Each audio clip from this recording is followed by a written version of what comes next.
हम आप सभी लोग आज बड़ी ही सुंदर पावन भगवान की लीलाओं को श्रवण करेंगे। कल सभी लोगों ने बड़ी ही धूमधाम के साथ में बिहारी जी का जन्मोत्सव मनाया। वास्तव में हम आप अपने घरों में बालकों का जन्मोत्सव मनाते हैं, लेकिन अपने आप को हम आप भाग्यशाली ही समझे जो भगवान का जन्म मनाने का अवसर प्राप्त हुआ। भगवान वृंदावन बिहारी लाल का जन्मोत्सव मनाया, बड़ी ही धूमधाम से बधाइयां भी हम आप लोगों ने डाली। आइए वहीं से भागवत जी की पावन कथा में हम आप प्रवेश करते हैं। सुखदेव जी महाराज कहते हैं, राजन परीक्षित, जब भगवान को यशोदा मैया के यहाँ पर लिटा दिया गया, उधर से कन्या को लेकर के वसुदेव जी आए और कंस ने उस कन्या को भी नहीं छोड़ा। कन्या ने आकाशवाणी की, रे मूर्ख कंस, तू मुझे क्यों मारता है? अरे तू मुझे क्या मारेगा? तुझे मारने वाला तो 84 कोस के व्रत में जन्म ले चुका। और जब अब तो कंस को पता चल गया कि हमें मारने वाला हमारा शत्रु जन्म ले चुका है, अब कंस को रातों में नींद नहीं आती।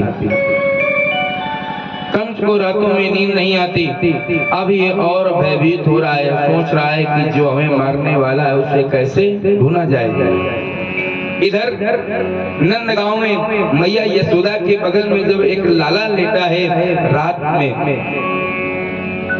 और वे बालक लेटा हुआ लेट रहा है, और मैया यशोदा जी की जो नंद है, जब नंद है तो इन्होंने देखा कि हमें लगता है कोई लाला हुआ है, और आ करके देखा तो वास्तव में एक बालक लेटा। अब तो इनको और प्रसन्नता, और भाभी के यहाँ बालक हो फिर नंद को तो प्रसन्नता होती है। क्यों कि एक तो लड़का हुआ है, अब तो निछावर मिलेगी, अब तो हमें कुछ उपहार मिलेगा। अरे आज ये नंद इतना प्रसन्न कि आज ये नंद बाबा के पास जा रहे हैं। और नंद बाबा कहाँ बैठे? नंद बाबा यमुना के किनारे बैठे भगवान का भजन कर रहे हैं कि 80 वर्ष हो गए हैं, आज तक हमारे यहाँ कोई पुत्र नहीं हुआ। अब ये समाधि में है, होएगो कि नहीं होएगो, ब्रज भाषा है भैया। अब ये समाधि में बैठे बोले होएगो कि नहीं होएगो, भयो कि नहीं भयो। तब तक आज नंद पहुंच गए और कहने लगे, भैया भैया होए गयो। नंद बाबा ने पूछा, का भयो? आज इनकी बहन बोली, आज आनंद भयो, आनंद गयो, नंद घर आनंद भयो। देखिए भगवान का एक नाम आनंद है, और आज कोई ये नहीं कह रहा कि नंद के यहाँ लड़का हुआ, सभी यही बोल रहे नंद घर आनंद भयो, नंद घर आनंद भयो। आज नंद बाबा ने जैसे ही सुना कि हमारे यहाँ आनंद हुआ है, आज नंद बाबा ने तुरंत यमुना में छलांग लगाई, और छलांग लगा करके स्नान करके यमुना से बाहर निकले और अपने नंद घर महल में आए। जब नंद महल में आए और ये बात पूरे नंद गांव में फैल गई कि नंद की 80 वर्ष की उम्र में एक बालक हुआ। अब तो भैया गोपी ग्वाल बाल सब भाई राजा के यहाँ खुशियां आई हैं, और जब राजा के यहाँ खुशियां आई हैं तो राजा हमें बधाई लुटाएंगे। अब बधाइयां लेने के लिए, बधाइयां डालने के लिए सब गोपी ग्वाल बाल महाराज नंद के यहाँ पहुंच रहे हैं। नंद बाबा के महल में बहुत ही सुंदर उत्सव छाया है, पूरे नंद भवन में उत्सव छाया है। नंद बाबा बड़ी ही धूमधाम के साथ में उत्सव मना रहे हैं। नंदस्त्वात्मज उत्पन्ने जातालादो महात्मना, आहूय विप्रान वेद ज्ञान स्नाता सुचिरलंकृता। आज नंद बाबा कर क्या रहे हैं? नंदस्त्वात्मज उत्पन्ने जातालादो महात्मना। नंद बाबा ने सुना बालक हुआ तो फिर ब्राह्मणों को बुलाया, आहूय विप्रान वेद ज्ञान, वेद पाठी ब्राह्मणों को बुलाया और उनको बहुत सारा दान दिया। और फिर बदले में क्या? वाचित्वा स्वयनम जात कर्मात्मजस्वै। आज जात कर्म संस्कार, नवच्छेदन संस्कार भगवान का कराया। ब्राह्मणों से स्वस्ति वाचन का पाठ, वेद मंगल का पाठ करवाया और बहुत सारा दान दिया। आज पूरे नंद गांव में बड़ी ही सुंदर सुंदर बधाइयां लुटाई जा रही हैं और इनका बहुत बड़ा महल। अब गोपी ग्वाल वाला आए और जब बधाइयां लुटा रहे, जब पूरब के द्वार पे वो पहुंचे तो देखा क्या कि यहाँ पर सोने चांदी के बर्तन दिए जा रहे हैं, आभूषण लुटाए जा रहे हैं। तो गोपी ग्वाल वालों ने क्या किया, सोने चांदी वाले जो आभूषण थे उनको लिया और लेकर के बड़ी प्रसन्नता और आपस में बातें करते जा रहे हैं। तब तक पहुंच के घूम के जब पहुंचे तो पूरब से चले और पश्चिम द्वार की ओर पहुंचे। जब पश्चिम द्वार पर पहुंचे तो आज यहाँ क्या देखा, यहाँ पर तो अष्ट धातु के आभूषण दिए जा रहे हैं। अब इन्होंने सोचा कि हाथ दो है, इनमें हम जितना ले पाए, तो इन्होंने क्या किया, सोने चांदी के बर्तन छोड़कर के अष्ट धातुओं के हीरे आदि जेवरात सब लेने लगे। अब भाई जब इन्होंने ये लेकर के चले तो पश्चिम से चले तो दक्षिण द्वार पर पहुंचे।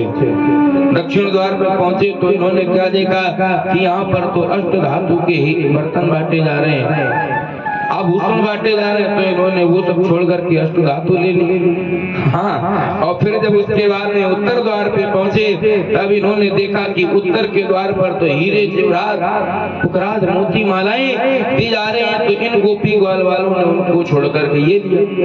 सुखदेव जी महाराज कहते हैं, राजन परीक्षित मानो जिसको जो आवश्यकता है उसने वो तो लिया और जिसको जो आवश्यकता नहीं वो भी ले रहे हैं। जिनको आवश्यकता है वो ले रहे हैं, जिनको जरूरत नहीं वो भी ले रहे हैं। और लेकिन जो ले रहे हैं कोई ले जा नहीं पा रहा। क्यों?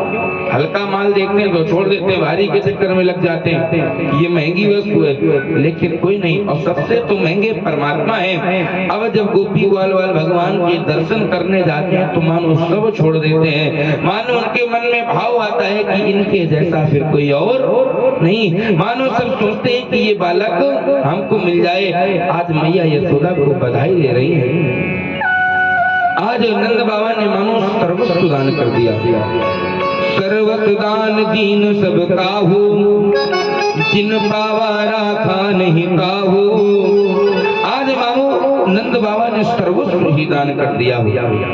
सुखदेव जी महाराज कहते हैं, राजन परीक्षित आज ऐसा लग रहा है कि भगवान श्री कृष्ण के जन्म में मैया लक्ष्मी स्वयं नृत्य कर रही हो। भाई लक्ष्मी पूरे नगर में फैली पड़ी है, और जब लक्ष्मी पूरे नगर में फैली पड़ी तो ऐसा लगता है कि मैया लक्ष्मी स्वयं नृत्य कर रही है। नंद बाबा सबको बधाइयां लुटा रहे हैं। लेकिन आज एक और बात नंद बाबा को याद है। नंद बाबा को एक बात याद आई कि हम प्रतिवर्ष कंस के यहाँ कर देने जाते हैं। जैसे हम आप अपने मकान का टैक्स देते हैं, हाउस टैक्स, ऐसे ही हम कर देने जाते हैं प्रतिवर्ष। और कर देने की तारीख भी आज है। और यदि आज हम कर देने ना गए तो ये पापी कंस ना जाने कौन सा उपद्रव खड़ा कर देगा। इसलिए आज नंद बाबा ने समय न लगाते हुए ग्वाल वालों को सारा कार्य सौंपा कि ये ग्वाल वाल जब तक हम नहीं आते हैं तब तक तुम ये देख रेख तुम ही करो। ग्वाल वालों को सारा कार्य सौंप करके आज नंद बाबा मथुरा जा रहे हैं। गोपान गोकुल रक्षायाम निरूपिम मथुरा गता नंदा कंसस्य वार्षिक्यम कर्मदातुम कुरुद्रोहम। आज नंद जी महाराज कंस के महलों में कर देने जा रहे हैं। आज जब नंद बाबा कंस के महल में गए, मथुरापुरी में जब गए और कंस के महलों में जब प्रवेश किया तो उसी समय आज वसुदेव जी ने देखा। वसुदेव जी और नंद ये बहुत पुराने आपसी मित्र हैं। और जब आज वसुदेव ने देखा कि नंद यहाँ, तो आज वसुदेव जी मन ही मन घबराए कि हम तो अपने पुत्र को इनके यहाँ इस उद्देश्य से छोड़ करके आए हैं कि हमारा पुत्र इनके यहाँ रहेगा तो उसकी सुरक्षा बनी रहेगी। और ये तो हमारे पुत्र को छोड़ करके यहाँ आ गए हैं, अब पुत्र की सुरक्षा कौन करेगा। नंद बाबा से मिलना चाहा, लेकिन नंद बाबा गए और कंस के महल में जाकर के कंस को कर दिया। और कंस को कर देकर के जैसे ही वापस लौटे तो आज वसुदेव जी और नंद बाबा में मुलाकात हुई। आपस में दोनों मित्रों ने आपस में राम राम की बहुत सारी बातें की। बहुत पुराने मित्र हैं वसुदेव जी और नंद बाबा। अब नंद बाबा कहने लगे, वसुदेव जी कहते हैं, नंद हमने सुना है तुम्हारे यहाँ 80 वर्ष की उम्र में पुत्र हुआ है और तुम बता नहीं रहे हो हमको। भाई तुम हमारे मित्र हो और तुम्हारे यहाँ 80 वर्ष की उम्र में पुत्र हुआ और तुम्हें क्या खुशी नहीं है पुत्र की जो तुम हमें बता नहीं रहे हो। देखिए उसी समय आज नंद बाबा क्या कहते हैं। नंद बाबा कहते हैं, वसुदेव हमारे यहाँ पुत्र हुआ है, हमें बहुत खुशी है, परंतु मैं ये भी जानता हूँ कि इस पापी कंस ने तुम्हारे 6 पुत्रों को मार दिया है और हमारे जो एक पुत्र हुआ है और तुम्हारे तो 6 पुत्र हुए।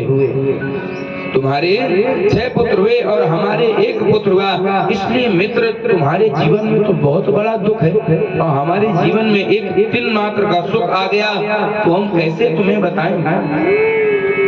हमारे जीवन में तो एक तिल मात्र का सुख है और तुम्हारे पास तो दुखों का ढेर है। एक पुत्र की कौन कहे, तुम्हारे 6 पुत्रों को कंस ने मार दिया। अरे हमने ये भी सुना है कि 7वां गर्भ आया हुए गर्भ में ही नष्ट हो गया और 8वीं कन्या हुई, उसको भी इस कंस ने नहीं छोड़ा। अरे मित्र हम तुम्हें कैसे अपना सुख सुना सकते हैं। देखिए मित्रता ऐसी ही होनी चाहिए, मित्रता ऐसी होनी चाहिए। जीवन में कितना भी हमारे पास सुख आ जाए, जीवन में कितना भी सुख आ जाए, वैभव आ जाए, यदि मित्र के पास जाओ और मित्र विपत्ति में है तो फिर तुम्हें अपने सुख का बखान नहीं करना चाहिए।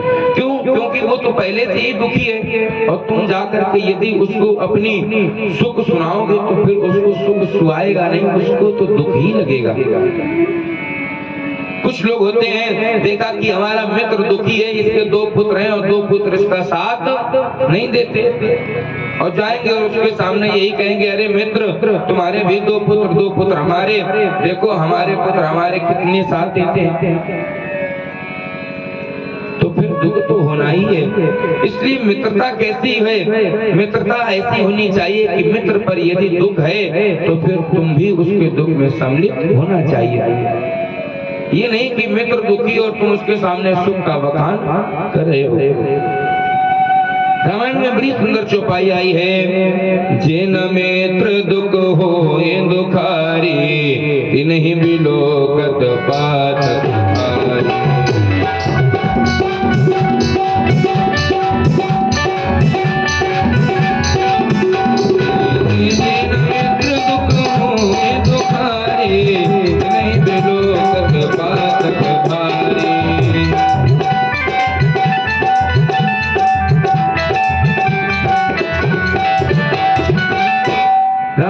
चौपाई आई है, जिन मित्र दुख हो ये दुखारी,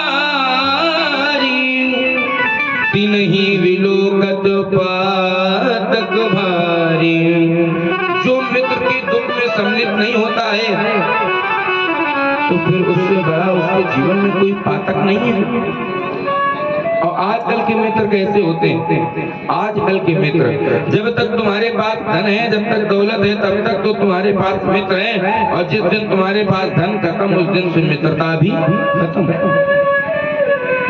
आज काल के मित्र के उल्टे हैं कुछ और, भीतर से कुछ और है, बाहर से कुछ और। मित्रता रिश्ता है, जब जी चाहा तब तोड़ दिया, मिट्टी का नहीं खिलौना है, जब जी चाहा तब फोड़ दिया। मित्रता तो भैया एक अटूट बंधन है। आज वसुदेव जी कहते हैं, राजन परीक्षित, वसुदेव जी में नंद बाबा में अनेक वार्तालाप हुई। आज वसुदेव जी कह रहे, नंद हम अपने ज्योतिष के माध्यम से कह रहे हैं कि तुम्हारे नंद गांव में कोई उपद्रव होने वाला है, इसलिए तुम शीघ्रता से आज नंद गांव पहुंचो, ब्रज पहुंचो। नंद बाबा ने सोचा कि यदि वसुदेव कह रहे हैं तो वसुदेव झूठ नहीं बोलते, क्योंकि इनकी जो ज्योतिष है ये बहुत अच्छी है। आज दोनों ने आपस में राम राम की। नंद बाबा महल से वापस लौटे और कहाँ जा रहे हैं? नंद गांव की ओर जा रहे हैं। रास्ते में भगवान का भजन कर रहे हैं, हे प्रभु हे गोविंद हमारे लाला की रक्षा करना। इधर हुआ क्या, इधर छठी का दिन है। भगवान आज 6 दिन के हो गए हैं। भगवान की छठी का समारोह चल रहा है। अनेक गोपी ग्वाल वाल भगवान को बधाइयां देने आ रहे हैं और कंस के द्वारा भेजी हुई राक्षसी पूतना जो आकाश मंडल से जा रही है। इसने देखा कि यहाँ हमें लगता कोई उत्सव हो रहा है, हमें लगता है यहाँ बालक हुआ है। तो ये विशालकाय राक्षसी जो पूतना ये आकाश से उतर करके पृथ्वी पर आई। सुखदेव जी महाराज ने श्लोक लिखा है, कंसेन प्रेहिता घोरा पूतना बालघातिनी शिशुंसार निघ्नन्ति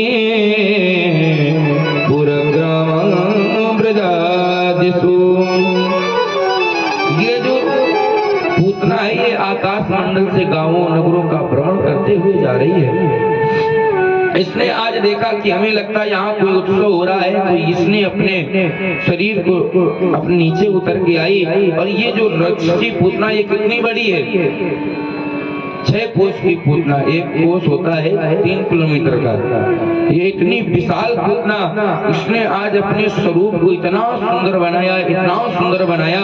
सुखदेव जी महाराज कहते हैं, राजन परीक्षित इस राक्षसी ने अपने स्वरूप को इतना सुंदर बनाया, मानो ऐसा लग रहा है कि ये कोई और नहीं साक्षात मैया लक्ष्मी हो। इतना सुंदर बनाया, ऐसा लग रहा है कि मैया लक्ष्मी भगवान के दर्शन करने को आई है। यशोदा मैया द्वार की देरी पर बैठी हैं, गोपियां आ रही हैं भगवान के दर्शन करने के लिए। अब ये पूतना ने अपने स्तनों में विष को लगाया और लगा करके ये उसी लाइन में लग गई जिसमें गोपियां लगी, उसी लाइन में ये पूतना भी लग गई। ऐसे सब गोपियां आ रही हैं, सब बधाइयां दे रही हैं। अब इस पूतना का नंबर है। और जब ये पूतना मैया यशोदा के सामने पहुंची तो कहती है, क्यों री यशोदा नहीं पहचाना हमको? हमें पहचाना नहीं? भूल गई हमें? हमने पहचाना नहीं क्या? अब मैया यशोदा कैसे कहते नहीं पहचाना? अब मैया यशोदा कैसे कहते नहीं पहचाना? मैया के सोचती हैं यदि इससे कह देंगे कि नहीं पहचाना, आप लोग आ जाओ एक साथ आकर के चढ़ा लो आकर के। हाँ, एक एक करके आओगे तो फिर कथा में डिस्टर्ब होगा, इसलिए आपसे निवेदन आप सभी लोग आकर के चढ़ा लीजिए। मैया यशोदा कैसे पूछे कि तुम कौन हो? मैया यशोदा सोचती यदि हम इससे पूछ देंगे तो ऐसा न हो ये हमारी कोई सखी हो और नाराज हो जाए, और यदि ये नाराज हो जाए तो हमारे लाला को बधाइयां भी ना दे।